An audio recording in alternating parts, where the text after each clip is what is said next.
In this video lesson, we're going to be taking a look at partial fraction decomposition, which is actually a skill that is going to be very necessary for the calculus world.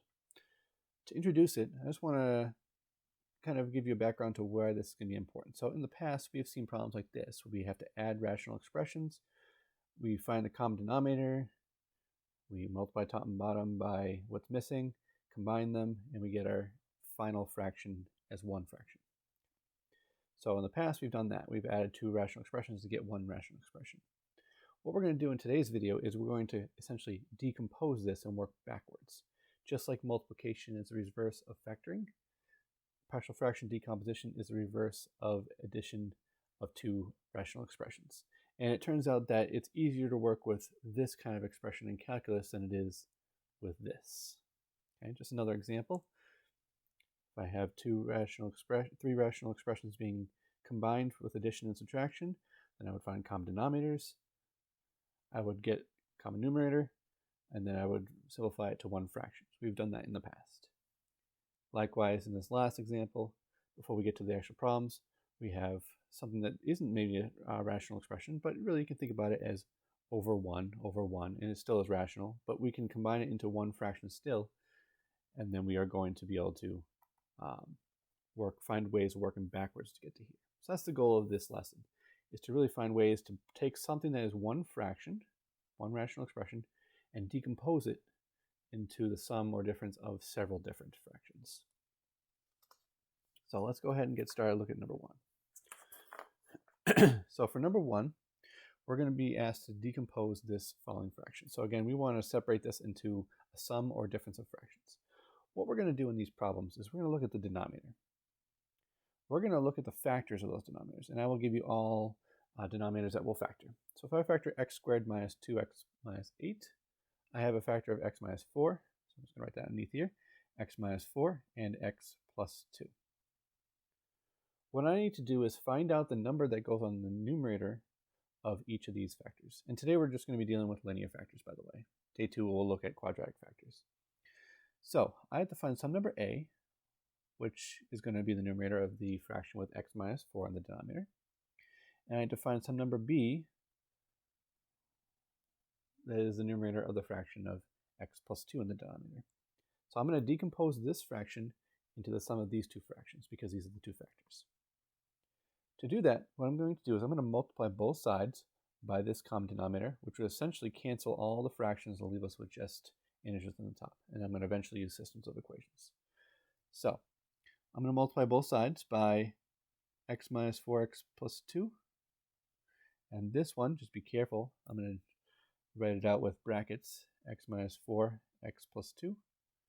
Because when I simplify this side, the denominator cancels out complete with the x minus 4x plus 2, which I'm going to write it over here, which gives me x plus 14.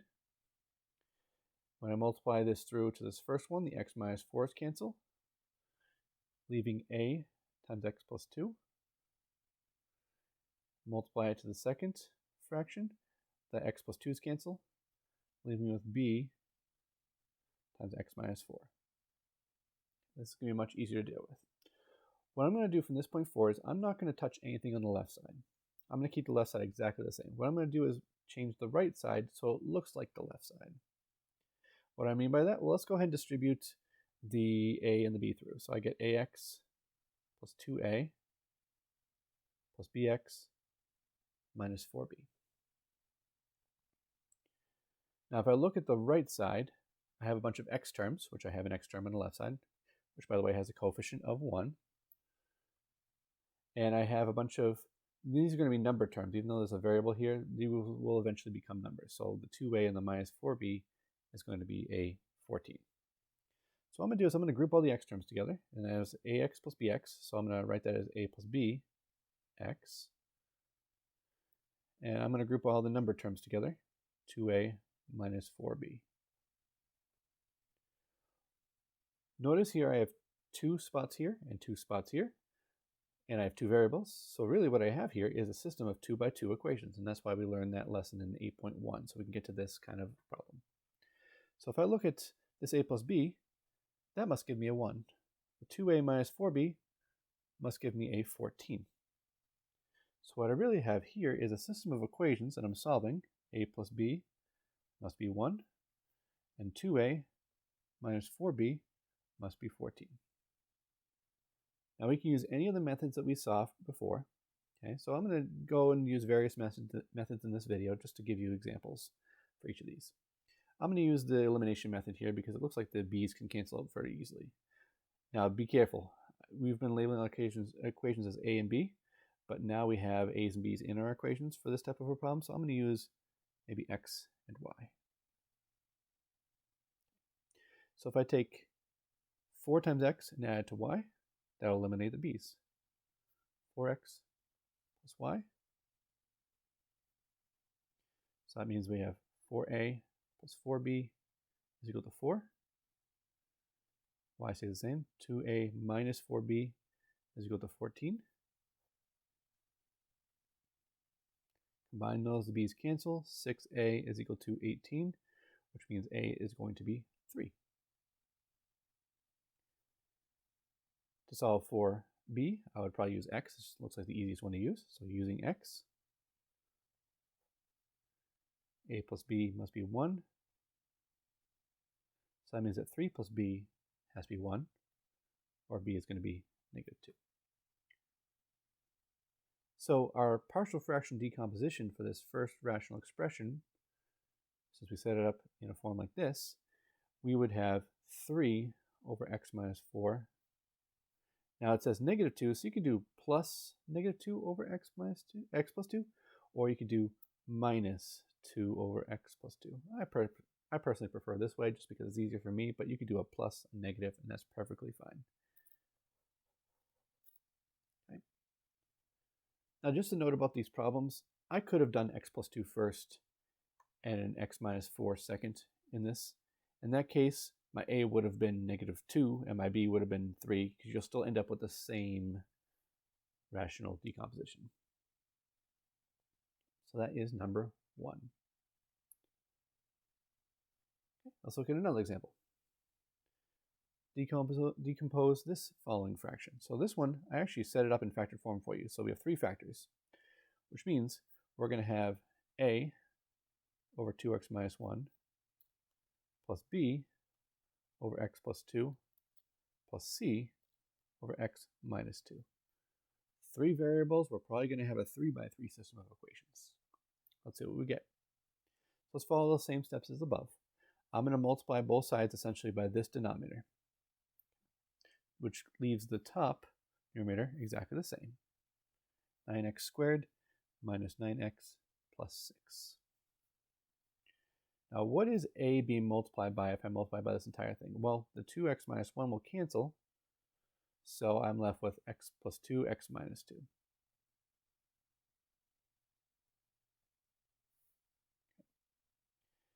The b plus b, for that second fraction, the x plus 2's will cancel, leaving with the 2x minus 1 and x minus 2. For the c, the x minus 2's will cancel, leaving with the 2x minus 1 and x plus 2. This is going to take a little bit more work than the last one because we have to multiply these binomials out before we distribute the a's through, and the b's and the c's. This first one's nice and easy though. It's a difference of perfect squares, so this becomes x squared minus 4. The second multiplication of binomials is going to be a little more work, so let's multiply it through. So 2x times x is 2x squared. We have negative 4x minus 1x, so we're going to get a minus 5x. And then negative 1 times negative 2 is a positive 2. Oops, and I noticed that I'm forgetting the c here. My apologies about that. Hopefully you caught that. So, and then distributing 2x minus 1 to the x plus 2. 2x times x is 2x squared. We have 4x minus 1x, which is a plus 3x. And then a negative 1 times a positive 2 is a negative 2. Okay, so looking a little bit better. Let's go ahead and now distribute the a's, b's, and c's through. Ax squared minus 4a plus Now I'm going to put as 2b x squared, okay, just to make it look a little easier to deal with. Put all the numbers in front if you can. So minus 5bx plus 2b plus 2cx squared plus 3cx minus 2c. Now what we're going to do here is going to do the exact same thing we did above. We have to group all the x squareds terms together, all the x terms together, and all the number terms together. So let's start with the x squareds. I see an ax squared, a 2bx squared, and a 2cx squared. So I have an a plus 2b plus 2c x squareds. So all of this right here is going to have to give me a 9. Now let's group all the x terms together. So I'm going to go ahead and underline them so I know I'm done with them. Don't cross them off. If you cross them off, just make sure that I can still see what you had there originally. So don't kind of scribble it out completely. So I would suggest maybe underlining it, circling it, whatever it's easier for you. So it's a minus 5bx. So I'm going to keep this as a plus. Okay, just to make it, because this is going to be really a plus and negative 9. Negative 5b. There's another x term here, plus 3c. And that takes care of all the x terms. There's no x term in the first multiplication through. Now let's look at all the number terms. So again, I'm going to do a plus. Again, because we have a minus 4a, and it might get confusing with a plus 6. So I'm just always going to keep a plus here and a plus here. So we have a negative 4a plus 2b, and then minus a 2c. So hopefully it's very clear from this step right here that these three add together give me a 9. These give me a negative 9. And these must give me a 6. So there's our 3x3 system of equations. Let's write that out. A plus 2b plus 2c must give me a 9. Negative 5b plus 3c must give me a negative 9. And then the negative 4a plus 2b minus 2c must give me a positive 6. Now this is a 3x3 system of equations. We can do this algebraically, but I'm going to use the matrices in this case because it might be a little easier to deal with. So a little less work to show. Let's write this as a 3x3 matrix. So we have A, B, and C, which is going to have a coefficients of 1, 2, and 2. Second one does not have an A term, so the A coefficient is a 0, negative 5, 3. And we have negative 4, 2, and negative 2. We want to multiply it by the A, B, C matrix. And if we multiply that out, we should get the column matrix 9, negative 9, and 6. So this is our matrix equation. So what I'm going to do is, to show my work, I'm going to show this, just so I don't have to keep typing all this out. This is my A matrix. This is my B matrix. Not the same as the A and B here. We're just going to use our calculator A matrix and B matrix, which means that in my calculator, I have to do A inverse B. That should give us our A, B, and C values. So go ahead, let's do that. So looking at this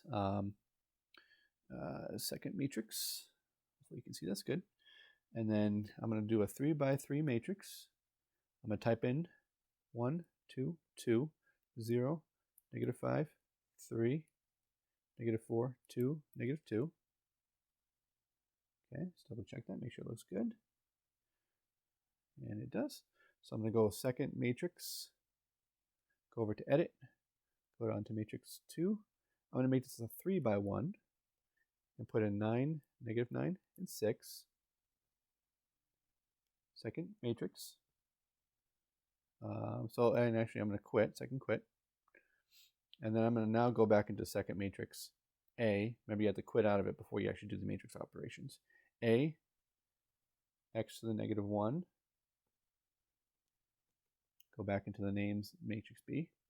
And that gives me negative 1, 3, and 2. What this tells me is that a is going to be negative 1, b is going to be 3, and c is going to be 2. So for the order of these factors, the negative 1 is going to be associated with the 2x minus 1, the 3 is going to be associated with the x plus 2, and the 2 is going to be associated with the x minus 2. And we can go ahead and write our answer out. So our partial fraction decomposition is going to be negative 1 over 2x minus 1 plus 3 over x plus 2 plus 2 over x minus 2. And there's our partial fraction decomposition. Now, by the way, we could have solved this using the algebraic technique. Since we have no a's in the second equation, I could have multiplied this first one by 4 and the last one by 1 and add them together, and that would have eliminated the a's, leaving my 2 by 2. So that's actually not that much work for this one to do algebraically. But feel free to use the matrices methods if you choose, and some of them I would still practice the algebraic technique. All right, let's look on to the next one. So this next set of problems, we're going to be dealing with repeated linear factors. Now, one thing I want to make very clear, repeated linear factors does not mean, what we're going to have there is we're going to have like a squared or a cubed or a fourth power. So we're going to have x squared, x to the fourth, or x minus 3 squared. Okay, really what this is saying is that you have x minus 3 multiplied by itself again. If I were to square this out, I would get a quadratic factor, but this is not a quadratic factor. Okay? In our prime factorization form, this is a linear factor that just happens to be repeating. When we see this situation, we're going to use a slightly additional step to the process. We're going to start off with the a over x plus b over x minus 3 like we have, but because the x minus 3 repeats itself, I'm going to do a c over x minus 3 squared. Okay, so I'm going to use the I'm going to use the repeating factor as well, x minus 3 squared. Now, the numerators are still going to be just a's, b's, and c's.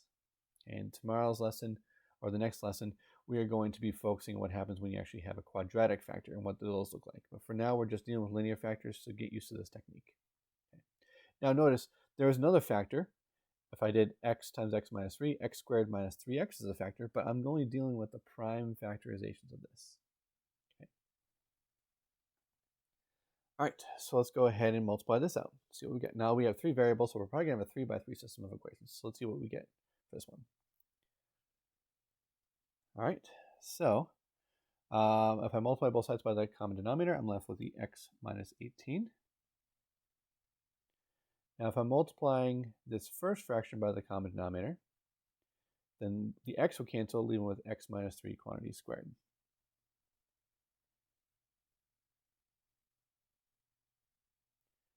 If I multiply this by this denominator, only one of the x minus 3's will cancel. So I have x times x minus 3. And this last one, both of the x minus 3's will cancel, so I'm just left with just an x. Okay, let's multiply this out. So we have a, x squared minus 6x plus 9. So squaring the binomials, remember that was one of those formulas that we learned and it comes up a lot, so that's why I wanted you to learn it. So square the first, multiply and double, square the last. And then distribute the extra, we get x squared minus 3x plus cx. And what we're going to do now is we're going to distribute the a, b's, and c's. So we have ax squared minus 6ax plus 9a plus bx squared minus 3bx, and then plus the cx.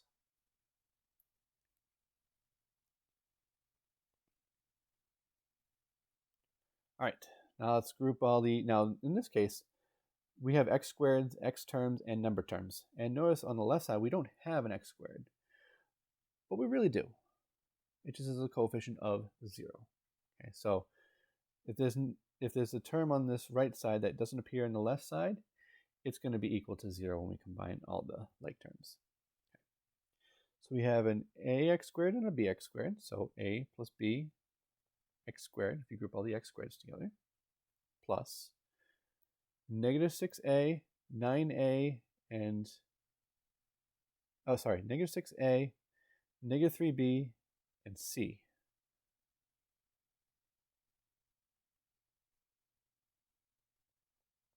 Those are all the x terms. And then we just have 9a as the numerical term. So we have a 3 by 3 system of equations. Just the first equation is going to be equal to 0, since there's no x squared. So let's write that system of equations. I'm going to write it, actually right down here, yeah. Okay. So a plus b must be 0, which means that if a is 5, b is going to be negative 5. So that should be fairly easy to solve for. The negative 6a minus 3b plus c has to be equal to 1. And the 9a is equal to negative 18. And actually, it looks like this is a fairly easy one to solve, because I can easily solve for a, which means I can easily solve for b, which means I can then easily solve for c. So there's no need to use the systems of equations methods that we did in the previous lessons, because we can straight up solve for a. So 9a is equal to negative 18, so a is going to be negative 2.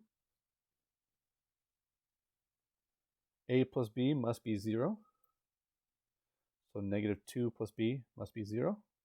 In other words, b must be 2.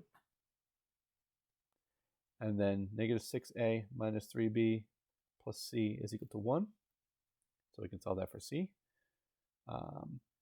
Negative 6 times negative 2 minus 3 times 2 plus c is equal to 1.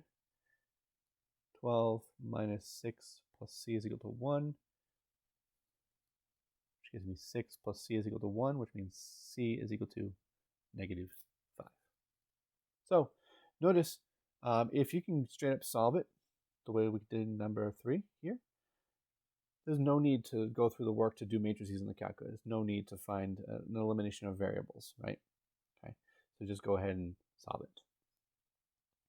We got our a, we got our b, we got our c, so we have negative 2 over x, because a was associated with the x, plus 2 over x minus 3, minus 5 over x minus 3 squared.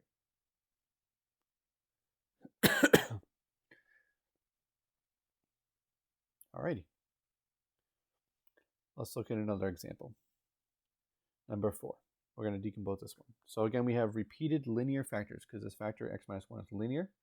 It's just repeated because it's being squared. So I'm going to set this up as a over x plus b over x minus 1 plus c over x minus 1 squared. Okay, so let's go ahead and eliminate the fractions. X plus 2. What's missing on this one is the x minus 1 squareds. So that's what x's will cancel, leaving the x minus 1 squareds. And the b, we have x minus 1, because only one of the x minus 1s will cancel. And then the x minus 1s will cancel completely, leaving with the cx. So it looks very similar to what we just did in the one above. Okay, so we should have maybe a similar situation happening here. A, multiply, double, multiply. X squared minus x. So this is all kind of just algebraic work from this point forward. So hopefully you're doing this along with me in the video and not really having to look at the video. Ax squared minus 2ax plus a plus bx squared minus bx plus cx. Let's group the x squareds together. So we have an a plus a b. Let's group the x terms together. So negative 2a minus b plus c. And then let's group all the number terms. We just have an a. And we do have something similar to the last one. This won't always happen, because I could have had a quadratic in the top here, and I wouldn't have to add the x squared term. But it just happened these two examples right here had no x squared in the top. So I'm going to add a 0x squared just to make it look a little easier to compare. So I have the system of equations. A plus b is 0. Negative 2a minus 2b oops, a minus b. Negative 2a minus b plus c is equal to 1. And a is equal to 2.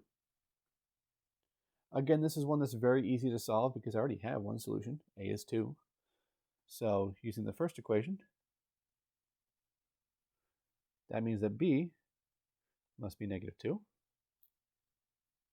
And then I just have to do a little bit of work in the second equation. Negative 2 times 2 minus a negative 2, so just be careful about the negatives there. Minus a negative makes it a positive. So minus 4 plus a 2 plus c is equal to 1. Negative 2 plus c is equal to 1. So c is 3. So I have my a, I have my b, I have my c. So my partial fraction decomposition is going to be 2 over x minus 2 over x minus 1 plus 3 over x minus 1 squared. Now again, you could have ordered these fractions in any way that you wanted, and the a might have been associated with a difference factor, but whatever you get for that factor will always be the same number. So the one with the negative 2 would always be with the x minus 1. The one with the positive 3 solution is going to be with the x minus 1 squared. Now before we finish this video, I do actually want to do number 1 in the assignment with you because there's something that occurs in there that I want to make sure that we are good about. Okay, so number 1. We have in trinomial form, so I got to go ahead and factor that out. X minus 4x plus 3, which means this is going to become a partial fraction decomposition of a over x minus 4 plus b over x plus 3. Now again, there's no need to put the x minus 4 first. If you put the x plus 3 first, you'll get the same number that is associated with the x plus 3 here. Okay, so just if you have to check your work somewhere or with a friend, then just make sure you're aware of that. Your a's and b's might be flipped, depending on how you set this up. All right, let's get rid of the fractions. 7x minus 4 has to be equal to, now just one thing I also want to be cautious about is it looks like we only have 2 factors here, so it looks like we're doing something kind of like a cross multiplication type thing. We are not doing that. Okay, so make sure you're not doing this and seeing it as cross multiplication. We are multiplying both sides by that common denominator, which ends up canceling the x minus 4, leaving an x plus 3. And the second one, we have an x minus 4. Okay, this looks like it's not too bad. Ax plus 3a plus bx minus 4b,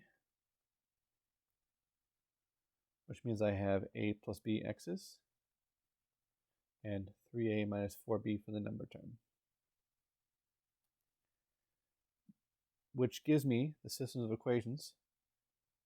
A plus b must be 7, and 3a minus 4b is equal to negative 4. Now what I'm going to do is, I could easily solve this by multiplying the top equation by 4, combine them, and then solve it algebraically. But I'm going to show you something else in the calculator that's a nice little technique with matrices. 1, 1, 3, negative 4. So I'm going to rewrite this as, that should be a 1. Don't know why I wrote a b, because I saw a b. 1, 1, 3, negative 4. I want to find out the solutions a and b. And then 7, negative 4. So to find out a and b, I have to take the inverse of that matrix, which I'm going to put into matrix A probably, times 7, negative 4. Okay. So I'm going to go ahead and do that in my calculator. I'm going to show you what kind of happens in this case. This is why I want to do this together with you. So I'm going to go to matrix, edit, matrix A. I'm going to look at a 2 by 2, 1, 1, 3, negative 4. Go back in, edit matrix B. I'm going to make it a 2 by 1 matrix, 7, and negative 4. I'm going to quit out before I do any kind of calculations. And I kind of already have it stored there, so I can hit enter if I want to, but I'm going to go through and say matrix A, inverse, matrix B. Now when I hit enter, it gives me some decimals. What you can do in this case is you can use the math frac option to change those into fractions. So if I hit the math button and change it into a fraction, it changes it right into a fraction for me. So I get 24/7 and 25/7. Okay. Now the reason why I want to do this one together with you is because you will get fractions. And your calculator, if you use the matrices, will always turn it into fractions. If I solved it algebraically, I would see what those fractions are just as easily. But we got to figure out what to do with a's and b's because I don't want to have a fraction in the numerator. Okay, so it would look something like this if I left a fraction in the numerator: 24/7 over x minus 4 plus 25/7 over x plus 3. Now, it's not good to leave it as a complex fraction, so what I'm going to do is I'm going to kind of move this denominator of a 7 into the bottom of the fraction. So it'll look like this. 24 will be alone on the top, and then 7 times x minus 4. Okay, so you still have the 24/7. It's just I move that 7 into the denominator. Plus 25 over 7x plus 3. And that's the way you should write your answer for these ones, so they're not complex fractions. Okay. Another way to think about it is if I multiply by its reciprocal,